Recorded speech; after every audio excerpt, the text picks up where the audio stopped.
ఇల్లు ఆఫీసుల్లో ఫ్యాన్ కింద కూర్చొని పనిచేయడాన్ని మనం చాలా సంతోషంగా భావిస్తాం. అయితే గంటల తరబడి కుర్చీకి అతుక్కుపోయి పనిచేయడం మన ఆరోగ్యానికి ఏమంత మంచిది కాదని చెబుతారు డాక్టర్లు.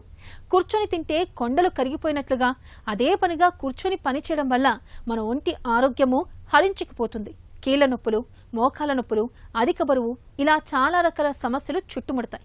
గంటల తరబడి కూర్చొని పనిచేయడం ఎందుకు మంచిది కాదో ఇప్పుడు తెలుసుకుందాం.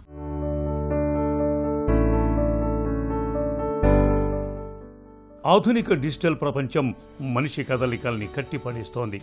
కంప్యూటర్లు, ల్యాప్టాప్లు, మొబైల్ ఫోన్లు మనల్ని పైకి లేవనివ్వటం లేదు. ఇక దుస్తులు ఉతకటం, ఇల్లు ఊడ్చటం వంటి ఇంటి పనులకు సైతం యంత్రాలపైనే ఆధారపడుతున్నాం. చివరికి సరుకులు కొనుక్కొని రావటానికి ఆన్లైన్లో ఆర్డర్ పెట్టేస్తున్నాం. బయటకు వెళ్లినా వాహనాల మీదే ప్రయాణం. మొత్తంగా మనం నడవటమే మర్చిపోతున్నాం. గంటల కొద్దీ కూర్చోవటమే పనిగా ఉంటోంది. ఈ పరిణామం ఆరోగ్యాన్ని గణనీయంగా దెబ్బతీస్తోందని హెచ్చరిస్తున్నారు నిపుణులు. నిజానికి మన శరీరం కూర్చోవటానికి తయారైంది కాదు. నిటారుగా నిల్చోవటానికి, నడవటానికి, పరుగెత్తటానికి, గుంజీలు తీయటానికి, తరచూ కదలటానికి అనుగుణంగానే పరిణామం చెందింది. సుదీర్ఘంగా కూర్చోవటం మన సహజ భంగిమ కానే కాదు. కూర్చున్నప్పుడు మన తుంటి కీళ్లు, మోకాళ్లు, మడమలు అదే పనిగా వంగిన స్థితిలో ఉంటాయి. ఇది రక్త ప్రసరణ తగ్గటానికి దారితీస్తుంది.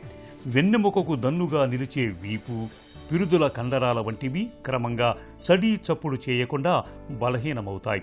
ఎక్కువసేపు కూర్చోవటం వల్ల తలెత్తే ప్రభావాలు వెంటనే కనిపించవు. ఇవి నెమ్మదిగా పొడసూపుతాయి. మొదట్లో ఎలాంటి లక్షణాలు ఉండవు. కానీ క్రమంగా బలహీనత, ఒత్తిడి పెరిగిపోయి నడుం, మెడ, భుజాల నొప్పితో బయటపడుతుంది.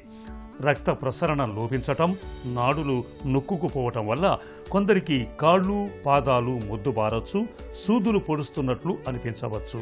కదలకుండా ఉండిపోవటం వల్ల జీవక్రియలు నెమ్మదిస్తాయి.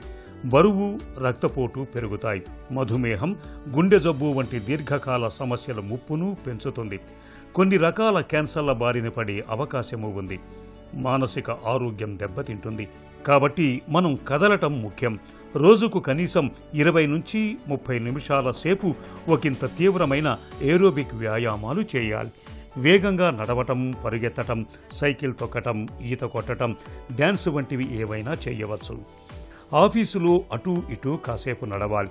ఇంట్లోనూ వీలైనంత వరకు ఎవరి పనులు వాళ్లే చేసుకోవటానికి ప్రయత్నించాలి. మొబైల్ ఫోన్, కంప్యూటర్, ల్యాప్టాప్, టీవీలు చూసే సమయాన్ని పరిమితం చేయాలి. ఎవరికైనా కూర్చోకుండా ఉండటం సాధ్యం కాదు. కానీ ఎంతసేపు కూర్చుంటున్నామనేది గ్రహించుకోవాలి. ఒకేసారి గంట కన్నా ఎక్కువసేపు కూర్చోవటం తగదు. ఎక్కువసేపు కూర్చోవాల్సి వస్తే మధ్య మధ్యలో లేచేలా చూసుకోవాలి. కదలిక అనేది ఐచ్ఛికం కాదు, తప్పనిసరి. అన్ని వయసుల్లోనూ, జీవితంలో అన్ని దశల్లోనూ ఆరోగ్యాన్ని కాపాడుకోవటానికి ఇది కీలకం.